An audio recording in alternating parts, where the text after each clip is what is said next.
Antimony is one of those critical minerals that many investors rarely think about until supply security becomes the story. Today, we're looking at Antimony Resources' latest high-grade assays from the Bald Hill project and what those results could mean for the scale, economics, and the next phase of drilling.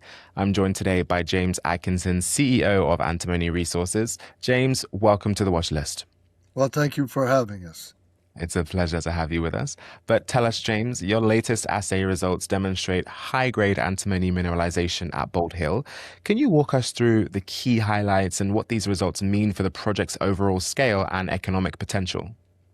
Yeah, well, the assay results that we put out in our last press release are pretty much the same as we've been putting out in press releases for like a year and a half. We have a very high grade project. It's the highest grade antimony project in North America. We are very convinced that we are getting very good continuity. Every time we put out a series of assays, they're basically very similar, very high-grade sections, also some very wide sections of mineralization. So the recent assays that we put out are just a continuation of that. What we're doing is we're actually drilling in the main zone, what we call the main zone. And right now, what we're doing is we're drilling to try to fill in some gaps in the data that we have. And we're very pleased that those intersections, which are in the gaps of data, are returning the same kind of numbers. So that gives us a lot of confidence in the continuity of our mineralization and eventually in the continuity what will be our deposit. As far as the economics, I mentioned it's the highest grade antimony deposit in North America, probably one of the highest in the world. And so with the high price of antimony, this means it's a very profitable, potentially very profitable mining operation. And James, with critical minerals like antimony, grade and target quality matter even more when companies are trying to define projects that can support secure domestic or allied supply chains.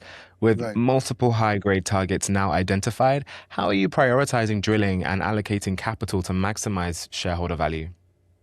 Well, as I say, we don't really have to prioritize too much because we have 3 drills on site. And we have 4 zones. So one of the zones, the main zone, we've been drilling now for a year and a half.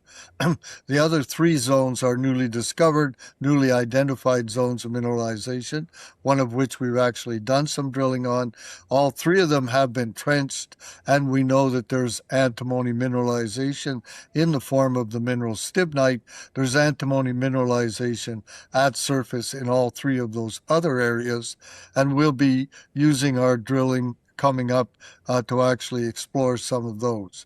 We know there's high-grade mineralization there. We've collected samples and we've, averaged them out, and we get in the order of 30-40% antimony from grab samples, right? So we're pretty confident that we'll get some good results in the drilling. We won't know until we drill a lot more whether these are large enough and consistent enough to be actually added to a potential resource. So this is a story where high-grade results, critical mineral demand, and disciplined exploration planning are all coming together as Antimony Resources looks to define the next stage of Bald Hill. Thank you for your time today, James. You're very welcome. We're always happy to talk about this project. Once again, that is James Atkinson, CEO of Antimony Resources. For more information on the company and the Bald Hill project, visit antimonyresources.ca. That's all for this episode of The Watch List. I'm Ricky Lee. Make good choices today.